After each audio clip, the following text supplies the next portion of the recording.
लिया था। Okay okay sir. Okay, good morning all of you student. आज हम मराठी 9वीं का और 10वीं का जो बेस है घटक न्याय वो ये किए, उसमें कुछ चेंज ऑफ नहीं है। जो अपना 9वीं का जो एनुअल एग्जाम, फर्स्ट टर्म का एग्जाम और एनुअल एग्जाम रहता है 2 टर्म का, उसमें जो मराठी विषय है अक्षर भारती, उसमें जो घटक न्याय गुण विभाग न्याय घटक और उसका एकूण गुण, तो क्वेश्चन पेपर में घटक न्याय गुण विभागनी इस तरह से की जाती है। गद्य 18 मार्क को पूछा जाता है, पद्य 16 मार्क, स्थूल वाचन 6 मार्क, भाषा अभ्यास 16 गुण और उपयोजित लेखन 24 गुण का रहता है। तो टोटल ये अपना 80 मार्क का रिटर्न एग्जाम पेपर रहता है। इसमें इस प्रकार से मार्क्स डिवाइडेशन किया जाता है, तो सभी स्टूडेंट को पता चलेगा कि क्वेश्चन पेपर का स्ट्रक्चर किस प्रकार का रहता है, किस प्रकार का हमारा रिटर्न क्वेश्चन पेपर रहता है, इसके बारे में पता चलेगा। तो गद्य कितने मार्क को आता है, पद्य कितने मार्क्स को आता है, और उसके बाद स्थूल वाचन कितने मार्क्स को आता है, भाषा अभ्यास मतलब ग्रामर जो रहता है वो कितने मार्क्स को आता है, उपयोजित लेखन 24 मार्क को आता है। मतलब हमें उस क्वेश्चन पेपर पे बोल्ड आएगा, तो बाद में हमें पता चलेगा कि कौन से टॉपिक को कितना हमें वेटेज देना है। तो गद्य 18 मार्क का वेटेज दिया है, पद्य को 16 मार्क का वेटेज दिया है, स्थूल वाचन को 6 मार्क का वेटेज दिया है, भाषा अभ्यास को 16 मार्क का वेटेज दिया है। भाषा अभ्यास मतलब ग्रामर का टॉपिक रहता है। उपयोजित लेखन का ये 24 मार्क का वेटेज उसको दिया है। तो इसमें सबसे बड़ा जो भाग रहेगा तो हमारा उपयोजित लेखन वाला है, वो 24 मार्क का रहता है। अभी इसमें नो ऑब्जेक्शन वाला ये टॉपिक है। हमें जो लगा अच्छा, हमारे पास जो कौशल्य है, ये कौशल्य दिखाने का ये हमारा उपयोजित लेखन वाला टॉपिक है, वो 24 मार्क के लिए है।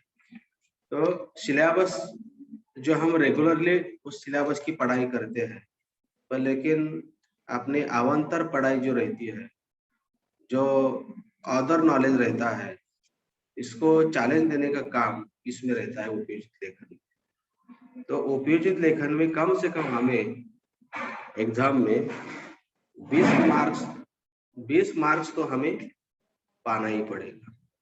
80 मार्क का जो पेपर रहता है उसमें 28 मार्क को पासिंग है, तो उपयोजित लेखन में हमें कम से कम 20 मार्क पाना पड़ेगा। 24 मार्क्स मिलना मतलब बहुत बड़ा अक्षर, उसकी रचना अच्छा होना चाहिए, अपनी उसमें लिखने की कला, उसकी रचना मांडनी, ये सब नॉलेज जिसका परफेक्ट है जो स्टूडेंट का, उसको 24 मिलेगा, पर लेकिन 1-2 मार्क्स उसमें से कम हो जाएगा।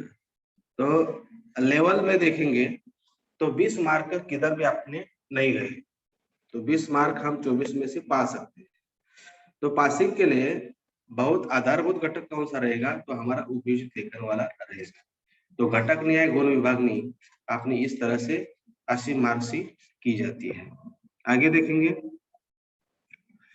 अभी जो हमारा उपयोजित लेखन वाला है 24 मार्क का जो भाग है, भाग 5वां है, इसमें पत्र लेखन 6 मार्क को दिया जाता है। पत्र लेखन जो 6 मार्क का है, उसमें औपचारिक और अनौपचारिक, उसको और दिया जाता है सारांश लेखन। सारांश लेखन में क्या दिया जाता है कि अपठित उतारा, मतलब सिलेबस के बाहर का उतारा दिया जाता है, सिलेबस के बाहर का पैसेज दिया जाता है। 7-8 लाइन वाला या 5-6 लाइन वाला रहता है, और उसमें से हमें 1/3 सारांश लिखना है। मतलब हमारी एक पूर्ण रोटी है, पूरी रोटी है, उसमें का चौथा हिस्सा हमें लिखना है। तो ये एक तृतीयांश सारांश मतलब पूरे जो सिलेबस का जो बाहर का जो पैसेज लिया है उसका पूरा अर्थ वो बता देता है। आगे हम टॉपिक वाइज देखेंगे। पहला हम लिया है औपचारिक व अनौपचारिक पत्र लेखन। औपचारिक व अनौपचारिक पत्र लेखन लिखते समय हमें कौन से घटक के बारे में हमें विचार करना पड़ेगा। कुछ पॉइंट्स उसमें दिया है, उसके हमें चिंता पड़ती है, उसको थोड़ा सा गौर से देखना पड़ता है। तो पत्र लेखन करते समय, लेटर राइटिंग करते समय पहला दिया है पत्राचा विषय नीट समजावून घ्या। मतलब कौन से विषय लेटर राइटिंग, कौन सा सब्जेक्ट दिया है, कौन सा विषय दिया है, उसको गौर से देखना है और हमें उसको आगे कैसे उतारना है। मतलब पहले हमें विषय समझना चाहिए, किस प्रकार का विषय है और कैसे हमें लेटर लिखना है, उसका हमें विचार करना पड़ेगा। औपचारिक पत्र लेखन विषय लिखने आवश्यक आहे। मतलब औपचारिक पत्र लिखते समय, लेटर लिखते समय जो विषय लिखा है उस विषय को उसमें मेंशन करना पड़ेगा, उसको लिखना पड़ेगा। तीसरा है योग्य महीना व समारोप करने आवश्यक आहे। योग्य महीना व समारोप मतलब सेवट, समारोप मतलब सेवट, किस तरह से हम कर रहे हैं उस विषय को, उसका हम विचार करना आवश्यक है। आपला म्हणणं मुद्देसूद मांडा, मतलब अपना जो पॉइंट है उस पॉइंट को कैसे हम सादरीकरण करते हैं इसको हमें देखना पड़ेगा। इसके बाद पत्राची भाषा पत्र स्वरूपानुसार असावी।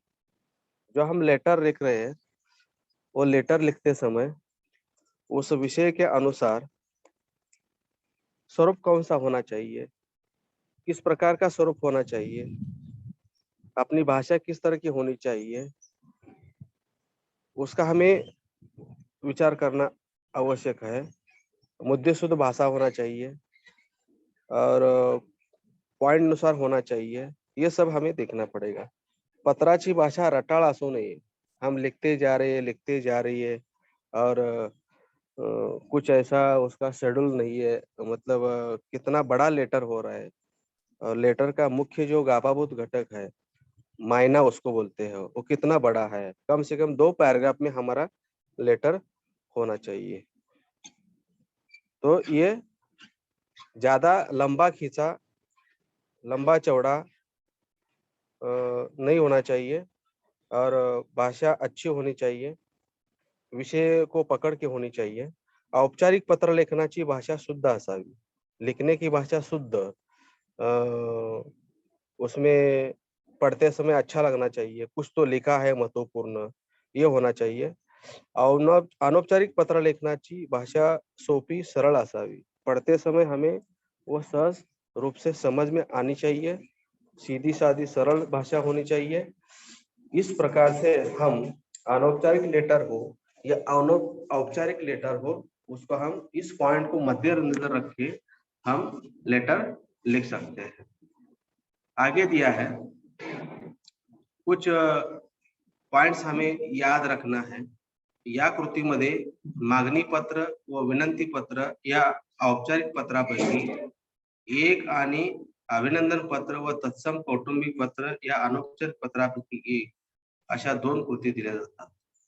मतलब जब हम एग्जाम में लेटर राइटिंग आता है, मांगनी पत्र मतलब डिमांड लेटर, विनंती पत्र मतलब रिक्वेस्ट लेटर, ये औपचारिक पत्र है। डिमांड लेटर, रिक्वेस्ट लेटर मतलब विनंती पत्र, ये औपचारिक लेटर रहता है। इसमें से एक और अभिनंदन पत्र और अपने परिवार के लिए जो लेटर लिखते हैं उसको कौटुंबिक पत्र, ये अनौपचारिक पत्र है। उसमें से एक मतलब डिमांड लेटर या रिक्वेस्ट लेटर, इसमें से एक, या अभिनंदन पत्र या कौटुंबिक पत्र, उसमें से एक।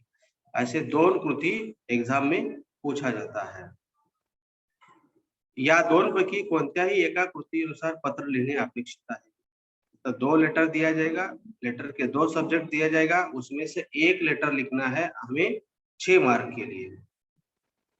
अभी जो हम लेटर लिखते हैं, लेटर लिखते समय जिसको हम लेटर लिखना है उसका नाम, उसका एड्रेस, और जो लेटर जिसको लेटर लिखना है उसका नाम और एड्रेस, और जो लेटर लिख रहा है उसका नाम और एड्रेस, कौन सा विषय दिया है, ये सभी बातों का हमें अच्छी तरह से उस लेटर राइटिंग में उपयोग करना चाहिए।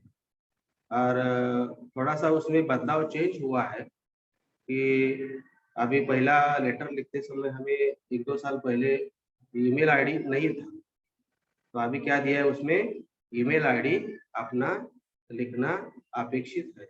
मतलब कोई भी XYZ ईमेल आईडी @gmail.com ऐसा वो लिख के वो ईमेल आईडी हम पूरा कर सकते हैं। इस तरह की या बातें हमें ध्यान में रखना चाहिए। आगे है, ये हुआ अनौपचारिक और औपचारिक लेटर की बात। उसके बाद सारांश लेखन। सारांश लेखन में क्या है, एक उतारा दिया जाता है, अनसीन पैसेज दिया जाता है, और वो जो अनसीन पैसेज दिया है उसको अच्छे से पढ़ना है, अच्छे से पढ़ना है। सभी जो वर्ड दिया है सभी लाइन अच्छे से पढ़ना है, A to Z। जो उसमें कठिन शब्दार्थ आते हैं वो भी पढ़ना है। मतलब काळजीपूर्वक वाचने, ध्यान दे के वाचने, तभी जो बाहर का जो पैसेज दिया है सारांश लेखन के अंतर्गत वो अच्छे से समझ में आए। और पढ़ने के बाद उसमें से जो मेन पॉइंट्स दिए हैं उसको लिख के रखना है, उसको लिख के रखना है। ये दूसरा पॉइंट। तीसरा पॉइंट दिया है, मुद्द्यांचे स्पष्टीकरण उदाहरण नको।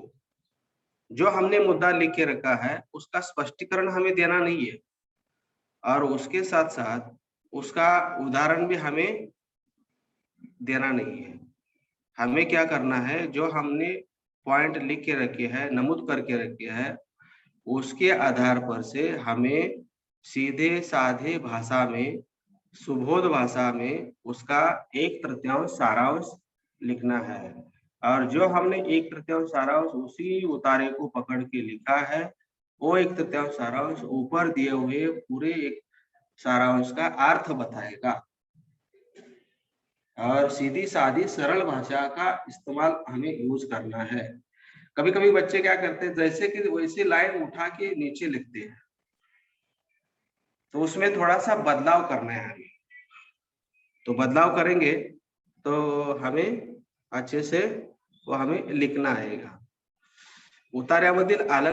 उतार्यातील विचार थोडक्यात पण स्वतःच्या शब्दात मांडावे।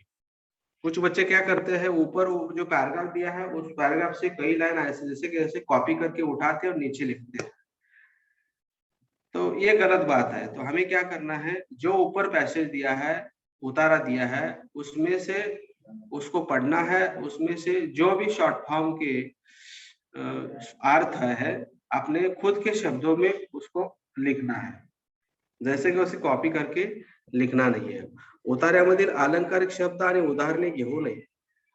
उतारे में अलंकारिक शब्द, ग्रामेटिकली अलंकारिक शब्द दिए थे, कुछ उदाहरण दिए जाते हैं, उसको हमें लेना नहीं है। उसको छोड़ के अपने को जैसे लगे अच्छे वैसे अपने शब्दों में लिखना है।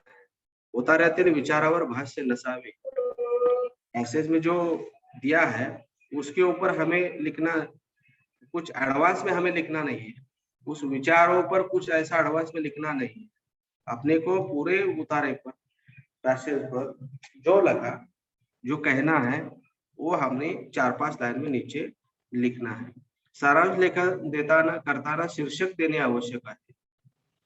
इसके लिए 1 मार्क्स है, शीर्षक के लिए 1 मार्क्स मिलेगा। मतलब नाम देना है, किस आधार पर ये पैसेज दिया है और उसमें से कौन सा नाम निकलता है, वो नाम मतलब शीर्षक देना है। शीर्षक पढ़ेंगे तो नीचे उतारे में क्या दिया है, पैसेज में क्या दिया है वो एक ही नाम पर हमें डिटेल में समझ में आएगा. शीर्षक द्या असे सांगितले नसले तरी शक्यतो शीर्षक द्यावे. कभी कभी क्या होता है बोर्ड एग्जाम में, 9वीं के एग्जाम में जो सारांश लेखन का पैसेज आता है, शीर्षक देना या नहीं देना ऐसा कुछ नहीं बताते. कभी कभी बताते हैं क्वेश्चन में कि शीर्षक पैसेज को दे दो, उसका 1/3 सारांश लिखो. पूछो या नहीं पूछो, दिया या नहीं दिया, तो लेकिन अपने को शीर्षक देना ही पड़ेगा. यह हमें अच्छी आदत डालना है. तो शीर्षक से हमें आगे का काम आसान हो जाता है. सारांश किस आधार पर दिया है वो समझ में आता है. इन बातों को ध्यान में रखते हुए हमें सारांश लेखन 1/3 सारांश लेखन हमें करना है. आगे दिया है 10 मार्क के लिए आता है. 2 कृति सॉल्व करना है. पहला है जाहिरात लेखन, दूसरा है बातमी लेखन, तीसरा है कथा लेखन. तीनों ऑप्शन दिए हैं. तीनों में से हमें 2 कृति सॉल्व करना है. एक कृति 10 मार्क के लिए 1 पॉइंट दिया जाता है. अभी हम देखेंगे जाहिरात लेखन. जाहिरात लेखन किस प्रकार का रहता है? तो जाहिरात लेखन में एक चौकोन दिया जाता है, उसमें उसकी रचना की जाती है अच्छे से. जैसा हम दुकान का पॉम्पलेट, होटल का पॉम्पलेट, डीमार्ट का पॉम्पलेट, सिनेमा थिएटर का पॉम्पलेट, एक नया सिनेमा रिलीज हुआ है तो उसका पिक्चर पूरा दिया जाता है. हाँ, उसके नीचे थिएटर का नाम, टाइमिंग, कभी शो दिखाने वाले हैं उसका टाइमिंग, डेट सब दिया जाता है. तो हम रास्ते पे चलते जाते हैं और बगल में कुछ लोग खड़े होते हैं स्टेशन के बाजू में, बड़े हाईवे के बाजू में. वो पीला पॉम्पलेट, लाल पॉम्पलेट, नीला पॉम्पलेट प्रिंटेड वाला हमें बांटते हैं. हम उसको पॉम्पलेट को देखते नहीं है, उसको मरोड़ के फेंक देते हैं. तो उसमें कुछ लॉजिक है. जाहिरात कैसी लिखी जाती है, जाहिरात में क्या क्या रहता है, कैसी उसकी रचना की है, कैसी उसकी मांडनी की है, यह हमें देखना पड़ता है. और अभी बच्चों को पता चल रहा है कि जाहिरात लेखन किस प्रकार की है. इसके पहले जाहिरात लेखन का टॉपिक ही नहीं था, खाली स्वाध्याय आंसर इतना ही था. अभी उपयोजित लेखन में जाहिरात लेखन डाल दिया, उपयोजित लेखन 24 मार्क का कर दिया. तभी सभी प्रकार का जाहिरात लेखन दे दिया, मुलाकात लेखन दे दिया, निबंध लेखन दे दिया, लेटर सब. मतलब तभी बच्चों को जाहिरात लेखन मतलब क्या है, जाहिरात कैसी लिखी जाती है समझ में आया. तो जाहिरात लेखन करते समय कुछ बातों को ध्यान रखना चाहिए. इसमें लक्षात ठेवा ऐसा दिया है. ही कृती 2 प्रकारे विचारली जाते. 2 प्रकार से ये क्वेश्चन पूछा जाता है जाहिरात लेखनासाठी विषय दिला. पहला क्या दिया जाता है, जाहिरात लेखन के लिए सब्जेक्ट दिया जाता है. दूसरा है महत्वाची व ठळक वैशिष्ट्य देऊन आकर्षक मजकुरातील जाहिरात करणे. जो ऊपर हमें विषय दिया है उस विषय को पढ़ के हमें हमारी आइडिया लड़ा के, हमें विचार करके अच्छे से चौकोर में उसकी आकर्षक रूप से मजकूर डाल के, उसका जो भी विषय डाल के हमें अट्रैक्टिव कलरिंग का उपयोग न करते हुए पेंसिल का उपयोग करके, पेन का उपयोग करके, पेन पेंसिल से साइड से डिजाइन बना के हमें क्या करना है, उसकी पॉम्पलेट के आकार साइज की A4 साइज पेपर जैसा पेपर पर हमें जाहिरात बनाना है. तो हमें क्वेश्चन जब आंसर पेपर मिलेगा उसी में हमें क्या करना है, पेन पेंसिल दोनों का इस्तेमाल करके हमें अच्छे से शुद्ध अक्षर में लिख के उसको आकर्षक बना के सजा धजा के थोड़ा सा डिजाइन साइड से निकाल के हमें क्या करना है, जाहिरात लेखन तैयार करना है. सजावट अथवा चित्रे काटने आवश्यक नहीं. थोड़ा सा हम सजावट कर सकते हैं, ज्यादा हम उसको बेडअप मतलब अट्रैक्टिव बनाने के लिए कुछ भी हम निकालेंगे तो अच्छा नहीं लगता. जो बता दिया उसी हिसाब से हमें जाहिरात तैयार करना है.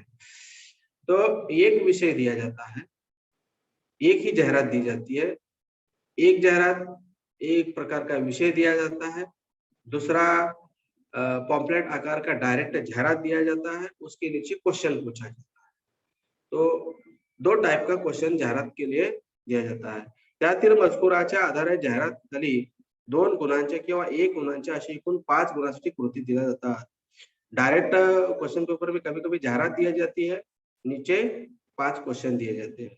कभी-कभी विषय खाली दिया जाता है, तो उसके ऊपर हमें पॉम्पलेट टाइप का जाहिरात एडवर्टाइज हमें बनाना पड़ता है. आगे देखेंगे महत्वाचं मार्गदर्शन क्या है की जाहिरातीचा विषय नीट समजावून घ्यायचा आपल्याला, अच्छे से समझ लेना है, उसका विचार करके कुछ पॉइंट हमें तय करना है, आकर्षक भाषा में उसको शीर्षक देना है, उसका स्थल क्या है, टाइम क्या है, डेट क्या है, संपर्क इसके बारे में हमें हमारे पास नोंद रखना है. पल्हाळ लावू नका, ठळक वैशिष्ट्य नोंदवा. ज्यादा उसको खींचा लंबा चौड़ा ऐसा ज्यादा कुछ लिखते बैठना नहीं. हमें जितना बता दिया है उतना ही लिखना है, अच्छे से लिखना है, आकर्षक रूप से लिखना है और चौकोन बना के लंबा चौकोन, और उसकी क्या वैशिष्ट्य है वो वैशिष्ट्य उसमें लिखना है. उसको बोलते हैं जाहिरात लेखन. इसके बाद बातमी लेखन है. बातमी लेखन करते समय हमें न्यूज राइटिंग करना है. तो इसमें कौन सी बातें याद रखना है, या कृतीमध्ये एखादा विषय दिला जाईल किंवा एखाद्या घटना प्रसंगाची किंवा एखाद्या समारंभाची माहिती दिली जाईल.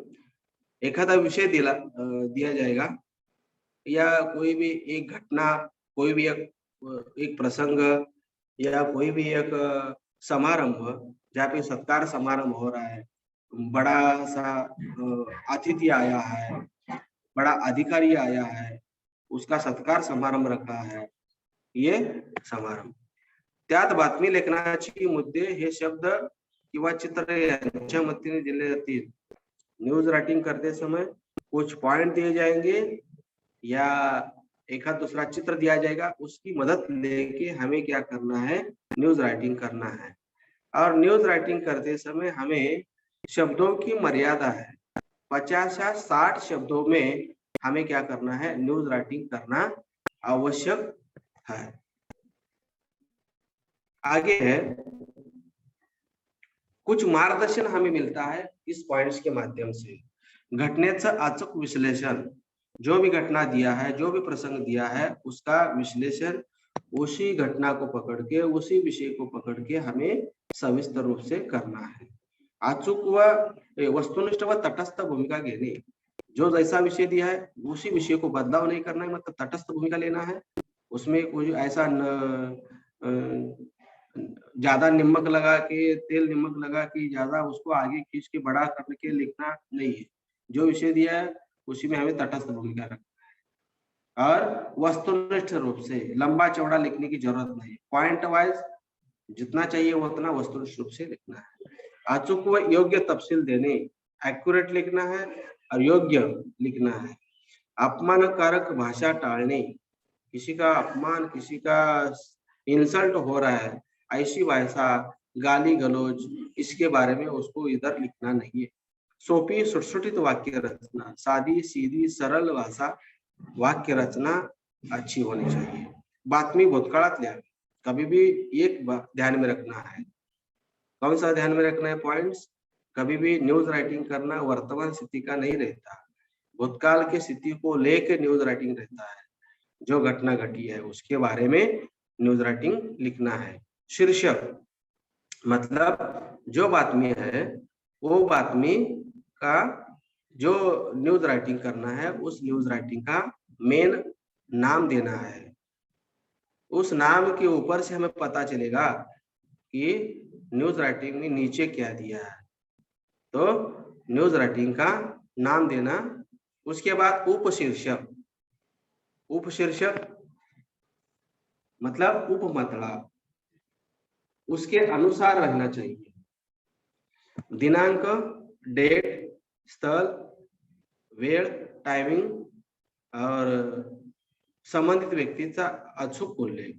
किसके बारे में न्यूज राइटिंग है उस व्यक्ति का राइट टाइम में उसका वहां पे उल्लेख करना है, उसका नाम लिखना है. इसका इसी पॉइंट का आधार लेके हमें क्या करना है, न्यूज राइटिंग करना है। ये हुआ न्यूज राइटिंग का। उसके बाद हुआ कथा लेखन। कथा लेखन में क्या है,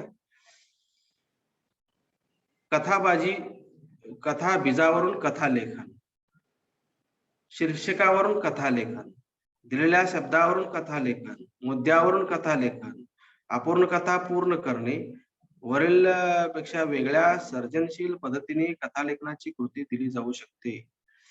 कथा बीजावरून कथा लेखन म्हणजे काय, जी कथा आपल्याला दिलेली आहे याच्यामध्ये कथा बीज जो विषय दिया है उसी विषय के चारों ओर से घूम के, चारों ओर ही घूमना है हमें, उस विषय को पकड़ के लिखना है। उसमें कथा बीज मतलब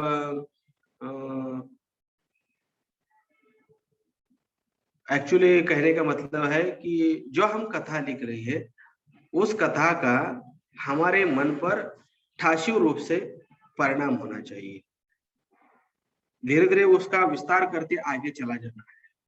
मतलब शौर्य हो, मानवता हो, परोपकार हो, क्षमाशीलता हो, ऐसे कई पॉइंट्स आते हैं उसमें, उसको पकड़ के हमें कथा लिखना है। शीर्षिकावरून कथा लेखन, खाली एक कथा दी जाती है, उस कथा का खाली नाम दिया जाता है, उस नाम को पकड़ के हमें उसका कथा का आगे विस्तार रूप से लिखना है। आगे दिया है मुद्द्यावरून कथा लेखन। ऐसे 4-5 पॉइंट दिए जाते हैं और उस पॉइंट को पकड़ के हमें कथा लेखन करना है। अपूर्ण कथा पूर्ण करना। अपूर्ण कथा पूर्ण करना मतलब क्या है, एक पैराग्राफ दिया जाता है, 3-4 लाइन का पैराग्राफ दिया जाता है, उसके बाद dot dot dot dot line रहती है, तो उसको हमें आगे पूरा करना है। हमारे पुराने जमाने के नाना नानी दादा दादी क्या करते हैं, हमें कथा को सुनाते हैं, तो कथा इतनी रोचक रहती है, रोमांचक रहती है, हम कान दे के सुनते हैं। जैसे कि हमारे दादा दादी नाना नानी जो कथा हमें सुनाई 10 साल 20 साल पहले हमें सुनाई थी, अभी भी हमारी याद में है। तो ऐसा ही आधी कथा दी जाती है 4-5 लाइन की, उसके बाद डॉट डॉट डॉट वाला लाइन खाली दिया जाता है, उसको खाली दिए हुए लाइन को हमें भर लेना है, मतलब कथा को पूरा करना, मतलब अपूर्ण कथा को पूर्ण करना। ये भी हमारा एक लॉजिक है, ये भी हमारी कला है, मतलब हमारे कौशल्य को आगे बढ़ाने का काम ये कथा लेखन पॉइंट कर सकता है। उसकी मर्यादा है 80 या 100 शब्दों में उसको लिखना है कथा लेखन को। ये बातें हमें ध्यान रखना है। आगे दिया है कथा लेखन करते समय थोड़ा सा, ये पीपीटी का जो पेज है थोड़ा सा अंधेरे का है, मतलब थोड़ा सा कम दिखता है लेफ्ट साइड का। इसमें पॉइंट्स लक्षपूर्वक वाचून कथेचा आराखडा समजावून घ्या, कथेची मध्यवर्ती कल्पना लक्षात घ्यावी। कथा कौन से विषय पे दी है उसको अच्छे से पढ़ना है, कथा उसका आराखड़ा, उसका बेस क्या है उसको लिखना है, और मध्यवर्ती कल्पना एक्चुअली कौन से विषय पे दिया है, मध्यवर्ती कल्पना ध्यान देना है। कथा कौन से जगह की है, उसमें कौन से पात्र दिया है, कौन से नाम दिया है, कथा भूतकाल की है या वर्तमान की है वो देखना है। कथेची सुरुवात कैसी आकर्षक हुई है करना है, और कथा में संवाद किस तरह से करना है वो आवश्यक रूप से देखना है। कथेचा शेवट, कथा उसका अंत कैसे करना है, शेवट कैसे करना है, और जहां चाहिए वहीं पे हमें पैराग्राफ डालना है। पैराग्राफ से हमें कथा को अच्छा शोभा देता है, शोभा बढ़ाता है। हम लिखते जा रहे, ऊपर भी पैराग्राफ नहीं डाले, समास नहीं डाले, और पूरा फुल पेज भर के लिखा है और उसका शेवट कर दिया, उसमें कोई मतलब ही नहीं है। जांचने वाला क्या करता है, कुछ तो 1-2 मार्क्स दे के राइट करके आगा उसको टाल देता है। तो हमें ऐसा नहीं करना है, हमें क्या करना है, परिणाम कारक लिखना है। जहां चाहिए हमें लगता है उसे यहाँ पे पैराग्राफ डालना है, पैराग्राफ डाल के हम लिख सकते हैं। और कथा का शेवट हो गया, उसके बाद हमें तात्पर्य लिखना है। तात्पर्य मतलब क्या है, इस कथा से हमें कौन सी सीख मिली, कौन सा संदेश मिला, कौन सी शिकवन मिली, ये लिखना है। और कथा जो है, उस कथा को योग्य शीर्षक देना है, योग्य नाम देना है। बिना नाम का कोई व्यक्ति रहता है क्या, XYZ व्यक्ति? नहीं, हर एक व्यक्ति को, हर एक बच्चे को नाम रहता है, उस नाम को बोल के पुकार के हम उसको बुलाते हैं। उसी तरह कथा को नाम होना चाहिए। और उस कथा को लिखते समय हमें कहावतें, कहावतें मतलब मराठी में उसको म्हणी बोलतात, कहावतें जहाँ चाहिए वहीं पे हमें लगता है कहावतें हमें उसका कहावतों का यूज करना है, मनी का यूज करना है, तो आप लोग उसको यूज करते हैं, कर सकते हैं, उसमें कोई ऑब्जेक्शन नहीं है।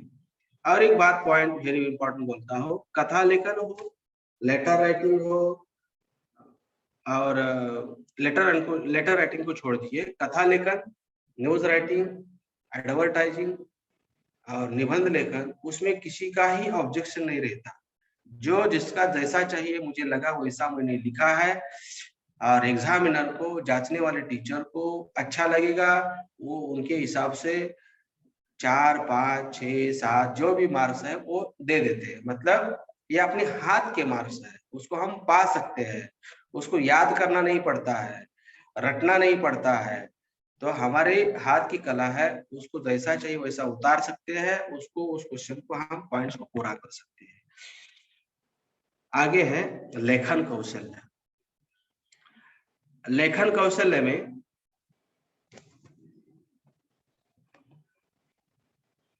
ये 8 मार्क के लिए आता है। उसमें निबंध लेखन समाविष्ट किया है।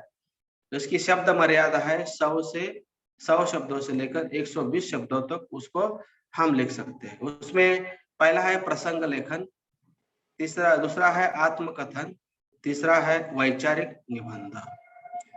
तो प्रसंग लेखन, आत्मकथन पर निबंध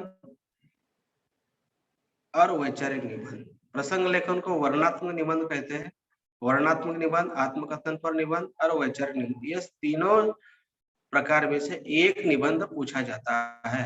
3 में से एक लिखना है, 8 मार्क के लिए रहता है। तो टाइम थोड़ा सा कम हुआ है, थोड़ा सा हम इसको जल्दी से पूरा करेंगे। प्रसंग लेखन किसको, प्रसंग लेखन में क्या रहता है, एक दृश्य रहता है, कोई घटना रहती है, कोई प्रसंग रहता है, कोई स्थल, जगह का नाम, व्यक्ति का नाम, प्राणी, इसके ऊपर लिखा जाता है। उसकी भाषा एकदम अच्छे से वर्णनात्मक रहती है, उसका अच्छे से कथन किया जाता है, कुछ निवेदन दिया जाता है, उसकी भाषा सादी, सोपी, सीधी, सरल रहती है और चित्रमय रहती है। कुछ कहावतें, वाक प्रचार, मुहावरा, इसका इसमें अच्छे से इस्तेमाल किया जाता है, उसका यूज किया जाता है, उसको वर्णनात्मक निबंध कहते हैं। घटना, प्रसंग या दृश्य, हम महाबलेश्वर घूमने गए, वहां पे जो निसर्ग सौंदर्य हमें देखने मिला, उसके बारे में हमें लिखना है। तो महाबलेश्वर एक जगह है, पर्यटन स्थल है, वहां पे हम जाके एक रात रुके, एक दिन एक रात, दूसरा दिन हम घूमे, गाए, सब एरिया हमने घूम के देखे, पूरा एंजॉय किया, और उसका हमें दूसरे दिन एक पेज पर निबंध के माध्यम से उतार के रखना है, लिख के रखना है। तो आप जैसा देखे वैसा हम रोमांचित रूप से अच्छे से वर्णनात्मक करके, वर्णन करके हम लिख सकते हैं। यह हुआ दृश्य, मतलब ऐसे वर्णनात्मक निबंध रहते हैं। आगे है आत्मकथन पर निबंध। आत्मकथन पर निबंध किसके ऊपर रहता है, सजीव वस्तु या निर्जीव वस्तु, सजीव वस्तु या निर्जीव वस्तु पर लिखा जाता है। और ऐसी कल्पना की जाती है, मैं सजीव हूं, मैं निर्जीव वस्तु हूं। निर्जीव वस्तु ब्लैक बोर्ड है, अपने क्लास में जो ब्लैक बोर्ड है, मैं ब्लैक बोर्ड मतलब निर्जीव वस्तु है। सजीव वस्तु किसी एक प्राणी के बारे में, हाँ, मतलब ऐसी कल्पना करके जो लिखा जाता है निबंध, उसको आत्मकथन पर निबंध। आत्मवृत्त, मनोगत, आत्मनिवेदन, इसको प्राधान्य उसमें दिया जाता है। कैफियत, गारानी, मेरा प्रॉब्लम क्या है, इसमें दिया जाता है। किसी एक प्राणी को बहुत सताया है, उसको दुःख दिया है, ये निवेदन दिया जाता है। कल्पना विलासाचा वापर मर्यादित करावा, ज्यादा कल्पना विषयों में जाना नहीं है। तो मेरा आत्मकथन, बेंच एक आत्मकथा, ब्लैकबोर्ड एक आत्मकथा, दरवाजा एक आत्मकथा, पेड़ एक आत्मकथा, ऐसे विषय दिए जाते हैं। पेड़ का दुखना, पेड़ की समस्या, पेड़ का जीना जागना, पेड़ का दुख दर्द क्या रहता है, कितना झेलता है, अपने को कितना देता है छाव, यह सब आत्मकथन निबंध में लिखा जाता है। आगे है वैचारिक निबंध। इसमें गंभीर विषय दिला जाता तो मुद्देसर उसकी मांडणी की जाती है।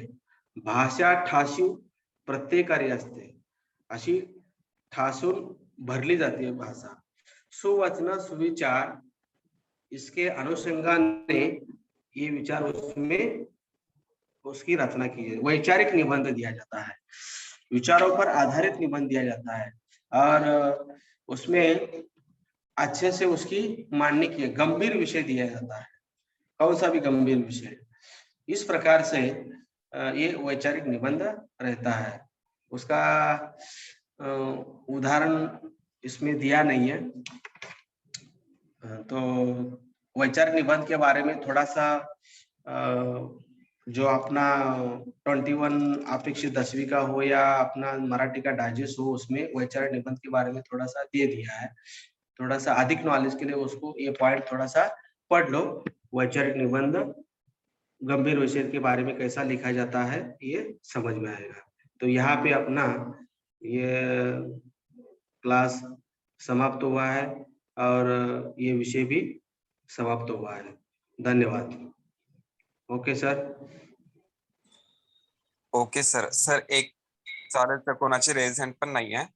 एक सुमित सरबजीत यादव, त्याचा फक्त एक डाऊट क्लिअर करा सर. सर कथा लेखन मतलब? कथा लेखन मतलब एक कथा दी जाती है, एक कथा दी जाती है,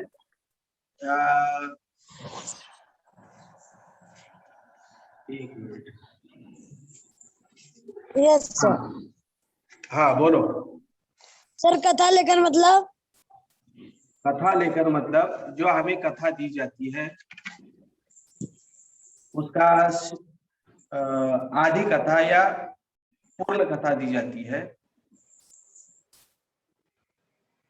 या एक कथा दी जाती है, आधी कथा उसको बीच में छोड़ दिया जाता है, बाद में डॉट डॉट दिया जाता है, उसको पूरा करना है, उसको कथा लेखन बोलते हैं। और उसको ऊपर नाम देना है कथा को, उस नाम से कौन सी कथा है यह हमें समझ में आता है।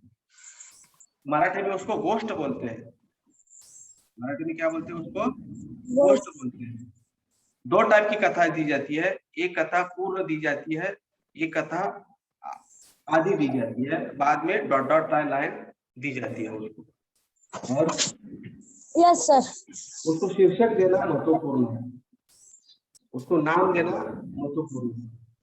नाम से पता चलता है कि कौन सी कथा है, उस कथा में क्या दिया है। और यस सर। और किसी को क्वेश्चन समाप्त करेंगे क्लास? Okay sir. ओके, धन्यवाद।